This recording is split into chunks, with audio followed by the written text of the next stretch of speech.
How do I do it all? The Brezza gives me the power.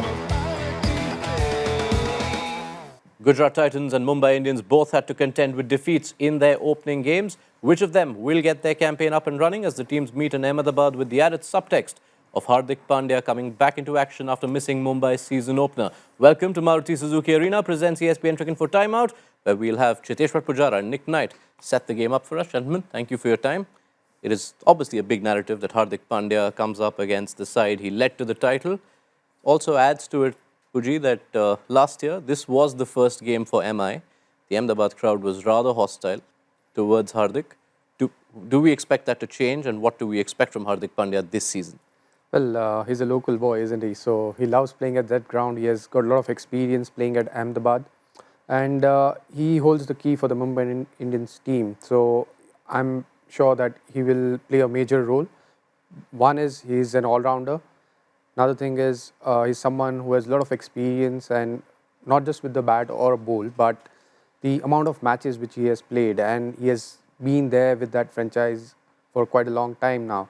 So I feel he's an impact player. He's someone who will make a Mumbai Indians team look a little different, because all-rounders, yes, with the impact player, the importance of all-rounders are a little less, but still at the same time, someone like Hardik who can win you games with his bowling or batting, and him being back in the team will make a big difference.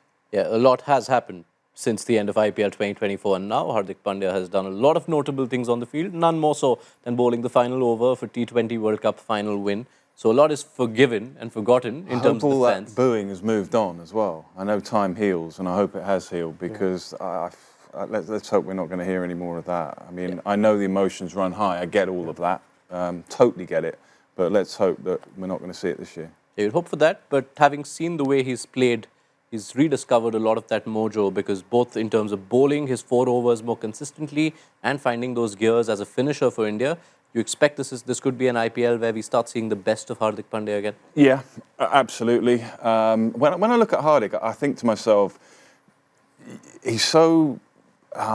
you can sort of move him into different parts of the setup a little bit. You feel like, hang on, where's he going to bat? You don't really want him batting below 6, 5, 6. That's as low as you want. So you feel like you can use him as a top order batter striker, and then you're more than happy using him with the new ball. You're more than happy with him coming on in the middle, and you're more than happy with him bowling at any phase of the game. So he's that type of cricketer that you just feel comfortable with him in any phase. And I think that's huge credit to him, because there aren't many that you could say that about in the world game. And those roles, the varied roles that Nick points out, makes the question of who he replaces compelling as well.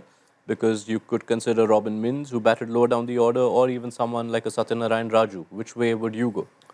I think he will replace a batter, because you will need another. I'm guessing on that track they will drop one of the spinners and bring in another seamer, because on that pitch it'll be a flat pitch, and on a flat pitch you need an extra seamer rather than an extra spinner.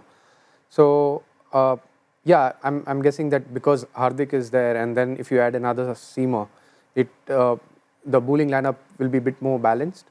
But it'll be a tough call, because if you are playing at Ahmedabad, you need to be sure of what do you want, whether you need an extra seamer or you need an extra batter. Plus, if they are dropping a spinner, the choices are Mitchell Santner and Vignesh Puttur, who had such a dream debut. I think it'll be Vignesh who might miss out on that pitch, because Mitch is someone who can bat lower down the order, and he has a bit more experience bowling on a flat pitch. So he's likely to hold his place in the playing 11, and Vignesh is someone who hasn't played a lot of games. He played because they were playing at Chennai, but now on this flat pitch, I don't think he will play in the 11. I hope he does, though. I hope not in the playing 11, but I hope he plays some part, whether that's as an impact. So I think it's terrific to see an emergence of someone like him. So yeah, my problem with Mumbai, not problem, but what I've been trying to sort out is who's going to bat 3. I know Will Jacks will bat 3, and I know that that's the way they'll stick with, and rightly so. But I want Tilak Verma to also bat 3, because I think he's probably better suited. I think this is his best place. Sky at 4, and then move down from there. But it can't all fit in. So at the moment, I guess it's right that Jacks bats at 3, but I'm kind of wrestling with it, thinking how can I maybe change it, but it's going to be difficult to do that unless you leave out, say, Rickleton, but then he deserves to be at the top of the order. He keeps, then you could keep Mins in, get rid of Rickleton, and then have Jacks to open, and then to bat three. But I don't think we're there yet. I'm thinking racing far too far ahead because I don't think we're going to see that. But that's my only issue with the batting lineup. They are spoiled for choices. You'd also think this is a surface they will take a lot better to. Chepauk did seem tricky to score on, but Ahmedabad, the one game we've seen, 475 runs were scored. It'll be, again, I think the pitch will be on the similar side, and Mumbai Indian batters will love playing on that pitch because when they play on Mumbai's pitch, it's very similar to that. Bounce-wise, maybe Ahmedabad doesn't offer a lot of bounce compared to Mumbai, and it has the side boundaries are slightly bigger than what you get in Mumbai, but it will be on a similar side. So all the batters, it wouldn't be an away game for them because it's a flat pitch and they are quite used to batting on such surfaces. So I'm sure they will have a good time batting at Ahmedabad. And if you look at most of the Mumbai Indian batters, they have played a lot of games at Ahmedabad, whether it's franchise cricket, whether they are playing international cricket, they have the experience of playing on that pitch. Yeah, I guess the people really finding it an away game are the bowlers, because Gujarat Titans, who have a bowling attack that's been much talked about in the build-up, didn't have the kind of first game, 243 conceded. What will they look to change? Wow, I mean, I don't think they'll change much personnel-wise. I mean, it's still a heck of a bowling lineup, isn't it? I mean, Rabada, Siraj a little expensive. Yeah. Although I remember watching the game on the telly, I think Siraj was getting it to swing a little bit initially, and then you think of Trent Boult, and then you think that those two may enjoy the swinging condition. Rashid Khan has not been at his best, let's be honest, in the last edition and at the start. I think he, 48 or 50, I think he went for. Yeah. But let's not, for one moment are we writing him off. And then Prasidh Krishna, Sai Kishore. For me, though, where are they going to make a change? If they do, Glenn Phillips has to play in this side for me. I'm really strong on that. He's a three-dimensional player. You tell me, come on, you tell me if there is a better, or give me a couple of better three-dimensional players in T20 cricket. And three-dimensional, I mean bat, bowl, field. Yeah. I'm not sure there are too many, are there? No, I don't think so. I agree with you because he's someone, and he has been bowling well, but the only issue which GT might be thinking is that there's not enough help for the spinners on that surface. And Sai Kishore he has done really well for them, and I feel that he's someone who has a lot of talent with the ball. I'm not trying to compare him because both are in a different role, but yeah, I do agree with you that Glenn Phillips he's a match winner, and he should be there. Whether he can come in for someone like Shafane Rutherford. You know, they did hold back their impact choice. Yeah, and went ahead but then the problem Rutherford. is if you lose him as an impact sub, then you lose all the impact of him being in the field. He can take a brilliant catch. You can change the concept of the game with a brilliant run out or do something really special. So for me, I want him in the side because I want him for 20 overs plus 20 overs. Yeah, the true value is only unlocked when you have him out there for 40 Well, that's why I go back to being a three-dimensional player. I mean, he can make an impact in all three facets. Yeah. Couldn't help but think of an ex-GT player when you brought up the term three-dimensional. But let's focus back on the GT squad. As far as the bowling goes, you had Arshad Khan, who bowled the one over, which went for plenty, and then batted as low as number 7. Would you consider having Washington Sundar in the mix? I would tend to, but maybe not on that surface, because if you're not going to use him as a bowler, you can't just use him as a batter at number 7. So he has to, if he's playing, he has to at least bowl a couple of overs in the game.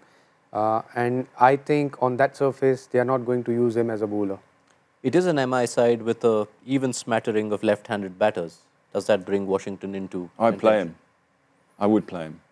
I get Pooji's point. You know, with all these things, we can sit here as pundits and start saying, well, I play him, I play him, I play... And actually no accountability to who we're leaving out. We're just sort of throwing out names. So I would try and find a way to get him in, even if that's at the expense of Sai Kishore, who I watched bowl the other day. I thought he was brilliant, actually. I thought the way he drifted, got some flight, and very good, a little bit of turn, control, good temperament. I like him. Yeah. But me, Washington Sundar, as an international cricketer of some note, I'm finding it hard to think he can't get in that side. Yes, it's tough. One of the rare players going around right now who finds a spot in Indian squads with consistency, but actually hasn't got much of an IPL game for the last few seasons. And you, as a franchise, I think he's someone you need to show a lot of faith in him. He should have a longer run rather than just picking him for a couple of games, because he can have an impact with the bat and the ball. So, and he's a good fielder as well. So someone like him who has played for the Indian team, and if he's not finding a spot, it's a bit of a I mean, it's a dilemma for the franchise and the management. But they need to find a way to bring him in. Even if it's a flat pitch, I can understand, because their thought process is at Ahmedabad, the role of a spinner is not much. Rashid hasn't been bowling well. So they are thinking that if Rashid can't bowl well on that surface, how can you bring in another spinner?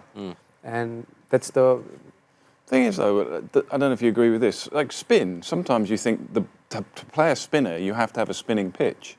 I mean, you're one of the great players. I mean, sometimes when the ball doesn't turn, it's still more awkward because it doesn't create the angles for you to work with. Yeah. And sometimes if you're bowling on a pitch that's just going straight on against someone like an off-spinner, a good off-spinner with flight and variation, it's just as difficult, even if the ball's not turning. It is, and the classic example is the way Krunal bowled at Kolkata, where there was no turn at all. It's a small boundary as well, but he bowled the right length, and he bowled against left-hand batters as well, but he was hitting the right length. So even if the ball is skidding on, if you are smart as a bowler, you still have an option to be part of the team, and then you can still bowl at least a couple of overs. I'm not saying that he should be bowling all 4 overs, but even if he can bowl 2 to 3 overs in the game, he can make a big difference.